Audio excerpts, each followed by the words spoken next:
Ya, baik, terima kasih Bu Nadia selaku Kepala SMK Negeri 3 Kasihan Bantul. Untuk kesempatan ini saya Arnold, Pak Yuda, saya Mahrul, Bu. Sekitar kata 11 akan mungkin nanti banyak itu tentang kaitannya dengan pengambilan keputusan berbasis kebijakan ini ya. Mungkin yang selama ini Ibu lakukan dalam rangka proses untuk melakukan keputusan mungkin ada identifikasi kasus dulu, apakah itu dilematika ataukah itu juga mungkin langkah yang bisa yang dilakukan Bu Nadia seperti apa? Bisa menceritakan. Oke, perkenalkan saya Nadia, saya Kepala SMK Negeri 3 Kasihan Bantul, dan kebetulan mungkin saya termasuk yang 5 guru penggerak SMA SMK di daerah Istimewa Yogyakarta yang sudah diberi kesempatan untuk menjadi kepala sekolah ya, karena mungkin kalau yang lain yang SD, SMP sudah cukup banyak, tapi kalau yang SMA SMK ini satu provinsi ini baru ada 5, dan mungkin saya itu juga merupakan salah satu dari 5 itu yang lintas apa ya, yang tadinya dari guru SMA ke SMK. Dan mungkin ada satu lagi, ada teman saya yang dari SMK ke SMA. Nah, itu jelas akan mempengaruhi bagaimana seorang kepala sekolah ketika dihadapkan suatu permasalahan yang dihadapi. Karena kalau mungkin kalau saya itu ditempatkan di SMA, setidaknya kan saya memiliki basicnya. Jadi ibaratkan orang mau naik tangga itu saya sudah berada di tangga kelima lah, kalau saya dari SMA ke SMA. Tapi ketika saya dari SMA ke SMK, itu ibaratkan saya itu mau naik tangga dari 5 ke 10 itu saya berada lagi di posisi 3. Artinya apa? Saya memang perlu untuk mengidentifikasi.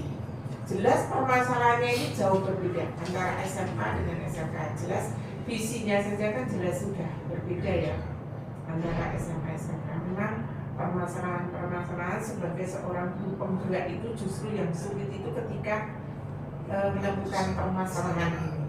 Jadi ketika kalau pembelajaran di modul 1, modul 2 itu masih berkutat ke pembelajaran. Tapi kalau sudah di modul ketiga, ini memang kita disiapkan sebagai pemimpin pembelajaran, khususnya sebagai kepala sekolah. Maka ketika saya menghadapi permasalahan, memang yang saya identifikasi apakah permasalahan ini mengandung dilema etika, itu pasti. Karena itu yang win-win solution. Artinya solusi ini tuh baik atau tidak itu kita harus paham dulu, ini ada dilema etikanya atau tidak. Itu udah pasti, itu yang pertama yang wajib kita pikirkan ketika saya ini mau A, nanti berdampak seperti apa. Ketika saya mengambil keputusan B, berdampak seperti apa. Itu kan sebenarnya dilema etika yang perlu kita paham.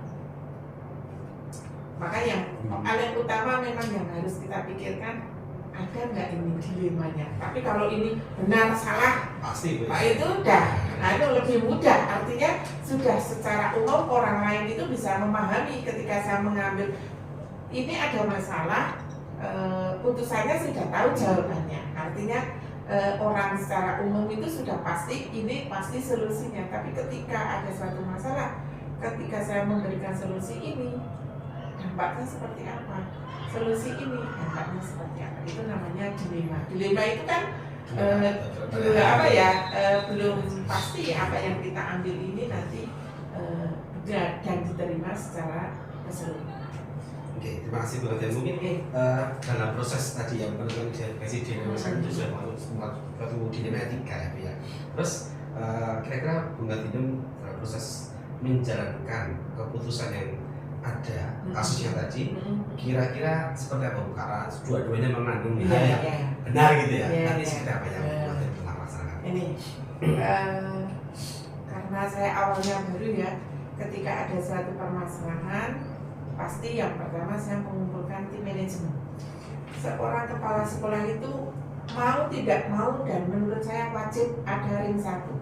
Ring 1 itu teman-teman, karena saya itu membawai sekitar 120 guru karyawan, itu tidak mungkin semuanya kita tidak mungkin semuanya, walaupun kita akan bertindak adil, tapi tidak mungkin 120 itu akan kita libatkan.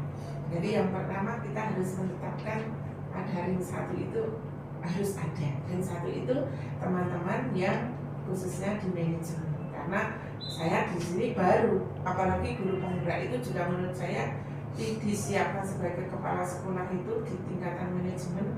Kalau sistemnya hanya daring ini itu kurang. Minimal itu ada 1 semester itu untuk memang diterjunkan mengikuti kepala sekolah, maksudnya magang gitu loh, magang mengikuti induksi itu perlu minimal 1 semester itu menurut saya perlu, karena ketika saya di sini itu sebenarnya yang saya terapkan, ilmu yang saya dapat itu bukan dari guru enggak, ya memang ada dasar-dasarnya kayak dilema, tapi ketika sudah praktek itu justru ketika saya sebagai pakar kurikulum, jadi bukan ya secara teorinya bisa, tapi ketika dipraktekkan menurut saya belum siap. Jadi yang pertama saya pastikan diskusi dengan manajemen itu yang kita percaya, minimal ya pakar kurikulum, bakal kesiswaan, bakal humas, bakal sarpras, BMM, dan SDM. Kami memiliki ditambah KTU ada 7. Ini biasanya kami berunding dulu. Ketika ada permasalahan itu harus kita rundingkan. Kira-kira ini keputusannya baiknya seperti apa? Mengandung dilema enggak? Misalkan ini ada apa ya? Kadang kan kita ini aturannya seperti ini. Kemudian kita kasihan seperti ini kan, berarti ada dilema antara peraturan dengan rasa kasihan, gitu ya. Kemudian kita juga harus berpikir jangan sampai hanya ini selesai di awal. Jadi kita harus memikirkan ini jangka panjang dan jangka pendek. Kalau saya yang urgen itu aja, ada peraturan dengan kasihan itu memang harus kita iya, karena kasihan ini subjektif. Padahal kita kan membawai banyak orang, harus bersifat objektif. Tapi ketika peraturan kita terapkan kok ternyata ini juga mempengaruhi hajat hidup orang, itu juga harus kita pertimbangkan. Dan kita juga membawai sekolah. Sekolah ini tidak hanya berlangsung saat ini. Kita juga harus mempertimbangkan bagaimana perkembangan sekolah ini untuk ke depannya. Artinya tidak berpikir untuk hanya ini selesai, tapi tidak memikirkan untuk keberlanjutan dari perkembangan sekolah. Baik, banyak terkait dengan tadi adanya tim ring 1 yang membantu dan nanti ada bentuk semacam konsultasi dan nanti bentuk komunikasi gitu ya.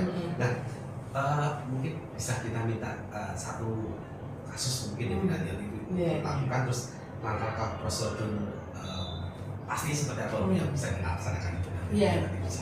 Ya, sebenarnya ini juga sudah pernah terjadi di sekolah saya yang lama. Tapi ketika saya kok belajar dari sekolah saya yang lama, itu kan ini kasusnya. Ada kita itu kan mempekerjakan pendanaan di sekolah itu kan ada dana bos, APBD, dan sumbang. Sebenarnya semuanya memiliki pertanggungjawaban yang sama karena semuanya uang ini adalah uang masyarakat. Walaupun APBD kan juga asalnya juga masyarakat, maka kita harus mempertanggungjawabkan. Nah, ini kasusnya di sekolah saya lah, yang lama dengan sekolah saya yang ini, yang baru ini, ada suatu pegawai. Pegawai ini usianya sudah 72 tahun. Berarti kan secara kepegawaian, secara aturan ya, sudah tidak harusnya sudah purna. Di aturan komite pun kita tidak boleh mengangkat dengan umur, kalau guru kan 60 maksimal kan 60 tahun. Kemudian kalau karyawan kan 58 tahun. Nah, tetapi kalau sebenarnya lebih ekstrim di sini Pak masalahnya. Jadi karyawan saya ini beliau itu tidak memiliki keluarga. Maksudnya keluarga inti, tidak punya istri, tidak punya anak. Jadi beliau itu sudah mengabdi di sini sejak lama lah. Jadi tidur pun di sini. Nah, jadi sudah jam malam. Artinya beliau ini sudah dari mungkin sudah sampai 5 periode kepala sekolah lah mungkin gitu ya. Pokoknya dia yang mengetahui. Nanti kalau Bapak lewat itu biasanya beliau itu nyabrang kami sana. Nyabrang. Artinya di situ di lain sisi dia pengabdiannya luar biasa. Kesetiaannya luar biasa. Nah itu kan. Tapi di lain sisi kalau aturan kan jelas sudah menyalahi, ya sudah menyalahi. Kalau belas kasihan jelas belas kasihan karena itu sudah saya kan sebenarnya permasalahan itu dimunculkan oleh manajemen itu ketika saya di bulan kelima. Karena itu sudah diselesaikan oleh 2 kepala sekolah sebelumnya itu nggak berhasil. Artinya dipulangkan, kan dia masih punya adik dan kalau adik masih punya, tapi kalau keluarga ini nggak punya. Nah, akhirnya dipulangkan tapi balik lagi. Balik lagi kan. Nah, terus akhirnya ada yaitu kalau saya berprinsip pengalaman di sekolah saya yang lama kan itu dikeluarkan langsung terus. Tapi kan ternyata itu menimbulkan sakit hati. Itu loh, sakit hati. Menurut saya itu menimbulkan sakit hati. Nah, maka solusi saya ketika di bulan Juli itu harus perpanjangan kan. Juli itu kan harus perpanjang, dia mau tetap diangkat atau enggak, itu kan saya harus memutuskan itu. Bulan Juli itu sudah di lain sisi, wah Bu ini kalau depresi bahaya, nanti bisa diri ya, agak sedikit ya. Dia kan sampai dulu katanya loh ya, dulu itu sempat juga mau dikeluarkan, mau mengancam diri, apa kayak gitu kan, sudah ngeri kan ya. Maksudnya nanti agak disebut aja ya ketika. Seperti itu saya juga sudah waktu itu juga bingung. Wah gimana, kami juga takut juga. nanti kalau kejadian karena dia nggak punya saudara siapa-siapa, kalau malam tidurnya cuma di lobi kan saya bisa lihat CCTV gitu. Wah saya juga bingung gitu waktu itu. Terus akhirnya saya berpikir sementara saya tidak mau itu terjadi yang dia harus diwaspadai. Maka di bulan Juli itu Juli sampai Desember beliau itu saya daftarkan di outsourcing. Sebenarnya itu juga nggak boleh. Jadi jadi saya tidak membayar pakai dana komunitas. Secara resmi dia sudah tidak pegawai kami, tapi masih di pekerjaan di sini. Tapi saya ikutkan outsourcing. Jadi walaupun di outsourcing itu juga sebenarnya nggak boleh karena sudah melebihi 60 tahun. Tapi seiringnya berjalan kami panggil pelan-pelan, maksudnya kami dekati. Jadi masih ada waktu Juli sampai Desember ini. Maksudnya outsourcing itu sebenarnya bukan penyelesaian akhir, tapi saya pengen menjajaki. Artinya orang dilepas itu diturunkan itu berjenjang, yang tadinya di tanggal 5 turun C4 orang langsung dijelek gitu ya 4. Nah waktunya berjalan kami deketi, ya pokoknya kami mencari informasi, kemudian saya mendekati teman-teman Delalai juga saya tunjukkan itu kamu teman-teman yang sudah pada purna, ini sekarang guru karyawannya sudah muda-muda semua, artinya dia kan sudah nggak punya circle kalau seperti itu, artinya teman-temannya itu kan akhirnya sendiri. Nah, karena kebetulan kemarin itu ada yang purna itu 3, maksudnya yang sepuh-sepuh itu sudah purna, otomatis kan dia terus saya deketi dan terakhir alhamdulillah di bulan September atau Agustus itu kami deketi, kami sudah kayaknya sudah aman, terus kami panggil pokoknya besok mulai Januari sudah tidak diperpanjang baik di sekolah maupun secara outsourcing. Jadi sekarang statusnya masih ikut outsourcing, tetapi dia sudah saya panggil, dia bersedia besok mulai Januari sudah tersertifikat. Jadi artinya ini masih tahap, jadi tapi beliau sudah tahu bahwa besok mulai Januari sudah tidak di outsourcing. Itu pun juga nggak mau. Outsourcing itu juga nggak, secara hukum dia salah mau pekerjaan dengan umur melebihi itu gitu.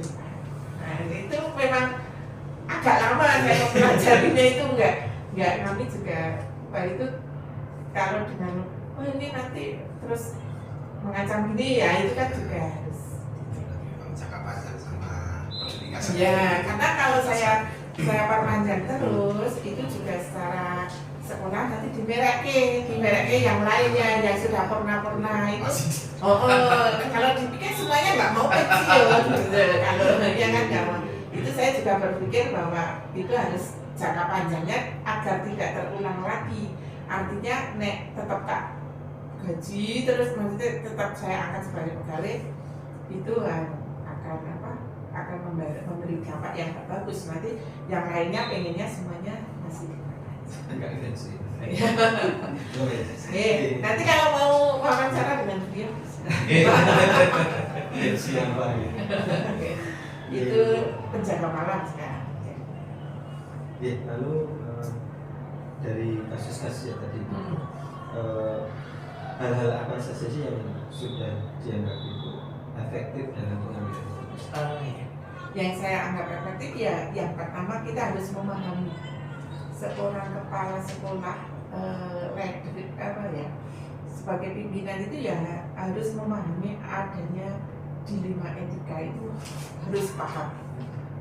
Dan itu dulu kepala sekolah itu ya sebenarnya cuma mungkin bahasanya bukan dilema etika tapi apa gitu. Jadi sebenarnya saya ketika wawancara dengan kepala sekolah yang lama-lama itu, oh ini dia pelajarannya ini sebenarnya sudah diberikan, cuma namanya mungkin enggak tapi sebenarnya mereka sudah diberi ketika pembukaan CKS. Terus yang kedua ya kita harus jangan terburu-buru, yang pasti tidak boleh terburu-buru segera memutuskan. Tapi ketika itu putusan segera, kan ada terkadang kita tidak bisa menunggu, harus diputuskan saat ini, jangan diputuskan sendiri. Ketika memang sebuah masalah itu harus secepatnya diputuskan, itu jangan sampai diputuskan sendiri. Karena Bapak, Ibu, dan guru karyawan selain kepala sekolah itu pun juga jangan sampai ditinggalkan, nanti malah berat sendiri. Tapi ketika kita mengambil ya itu saya dapatkan ketika di SMA. Artinya belajar itu kan guru kepala sekolah itu kan juga menghibur. Artinya ketika mengambil keputusan mesti melibatkan banyak orang, walaupun itu aslinya pendapat kita, tapi bagaimana jangan sampai diputuskan sendiri. Nanti bisa gitu ya. Artinya gitu, jangan sampai ya gegabah, artinya terburu-buru kalau itu masih perlu ada waktu. Terus jangan frontal. Jangan frontal itu ya walaupun ini mengandung dilema tidak sesuai aturan, tapi ya aturannya tadi dia diangkat sebagai PTT, digaji dengan komite, diturunkan dengan outsourcing. Artinya ketika ada temuan, ada peraturan yang diserahkan outsourcing, bukan. Artinya peraturan itu ya pelan-pelan gitu. Dan insya Allah besok Januari sudah tidak karena itu juga dampaknya nggak bagus. Dan kalau frontal juga nggak bagus karena doa orang itu sakit hati itu bahaya juga. Walaupun kita hanya sebagai itu namanya dilema antara peraturan dan belas kasihan. Padahal nanti kalau kita menerapkan peraturan, yang kasihan kepala sekolahnya, didoain nggak baik-baik. Ya, kasihan juga. Jadi sebenarnya yang perlu dibelas kasihan ini malah kepala sekolah. Ya, peraturan dan belas kasihan itu bisa ada dua loh.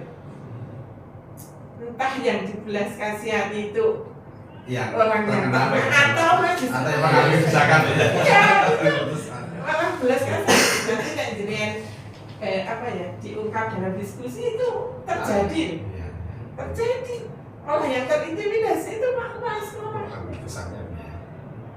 Saya itu tidak mudah di sini.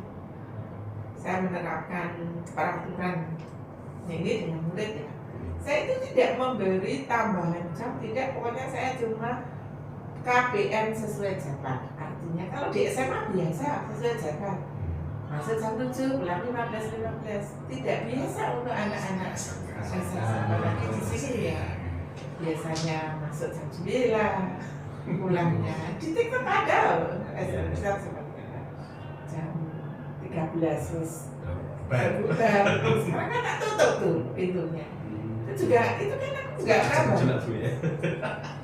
Itu juga nggak mudah. Saya itu sempat diam dengan anak-anak. Perundungan banyak, maksudnya pasar-pasar. Ya, makanya ketika sebenarnya saya itu sudah diwawancarai dari Deko terkait ya ini seberapa kesiapan guru penggerak untuk jadi kandidat. Kalau Pak Kakao mungkin wis oke, tinggal 4A wis alas. Lagi gimana nanti di skip aja mana. Kalau dalam pengambilan keputusan tentunya pasti ada tantangan-tantangan. Iya. Kira-kira tantangannya apa sih? Namanya tantangan itu kan beda ya dengan hambatan.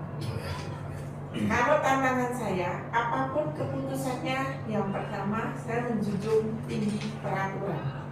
Walaupun untuk menuju ke peraturan itu ya tadi tidak harus 100%, tapi saya mau menuju ke sana.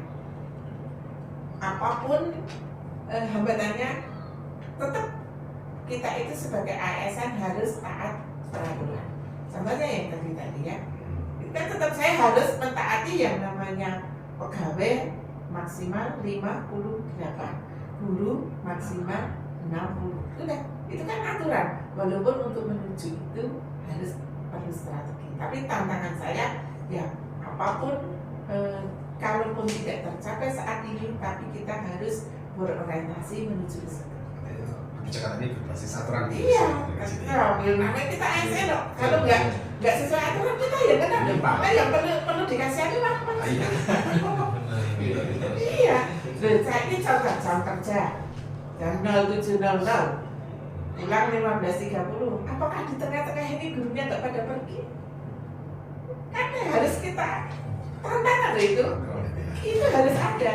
Bagaimana saya awalnya saya buat ada komitmen ya kayak kesepakatan jelas itu. Jadi ketika sudah Juli bapak ibu guru karyawan membuat komitmen, entah dia mau melanggar atau sendiri, dia yang melanggar.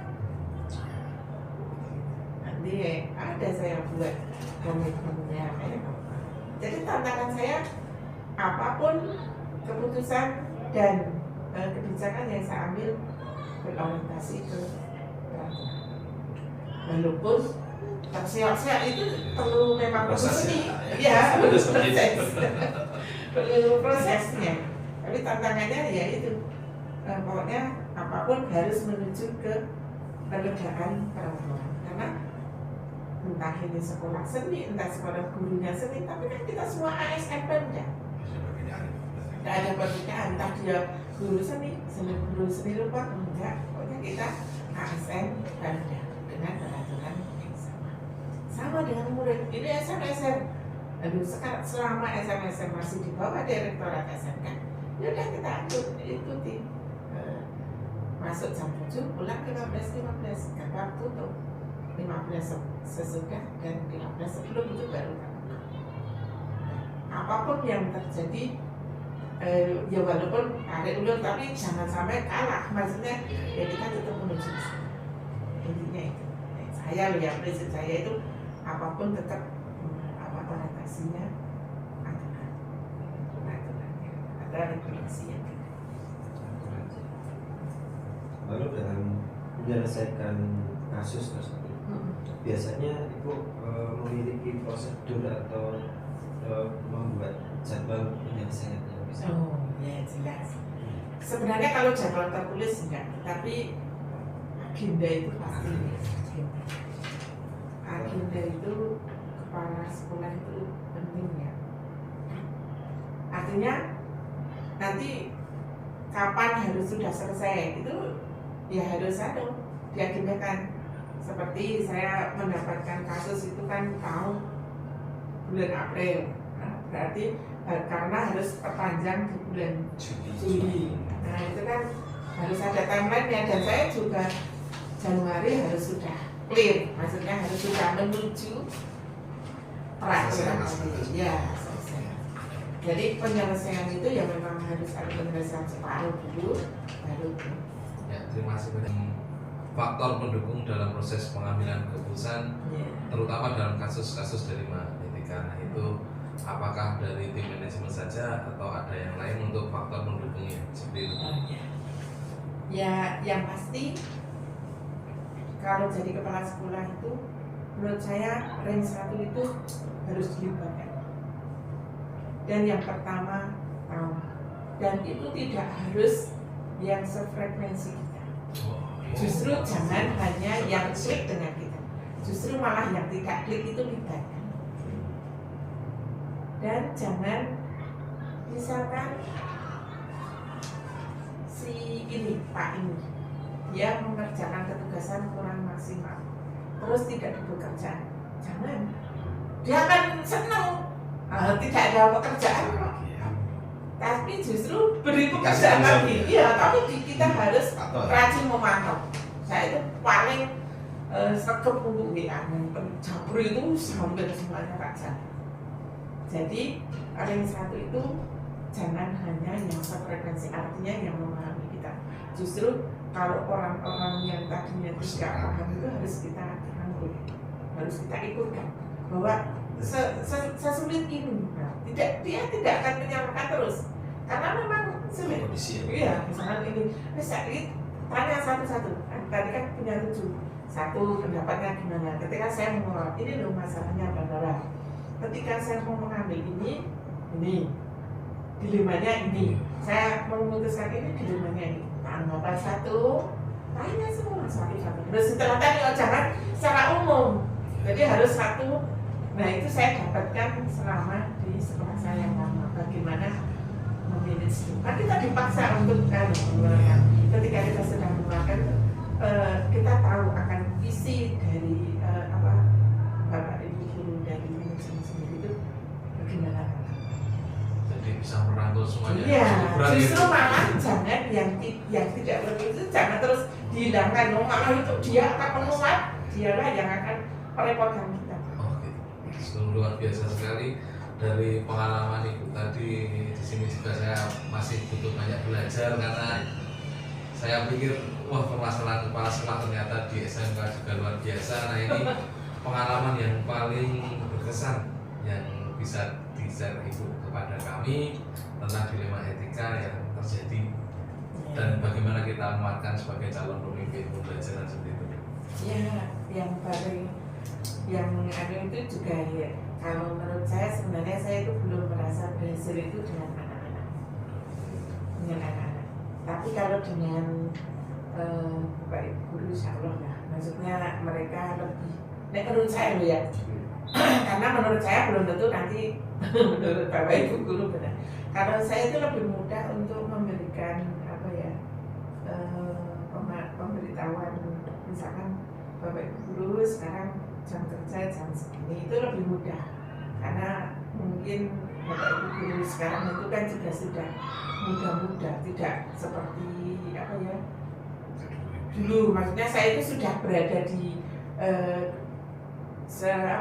yang di atas saya itu nggak banyak itu, sudah nggak banyak seperti dulu. Ya, yang senior itu artinya yang sudah memahami peraturan regulasi itu sudah cukup. Tapi kalau dengan anak-anak ini saya kok kurang karena ya banyak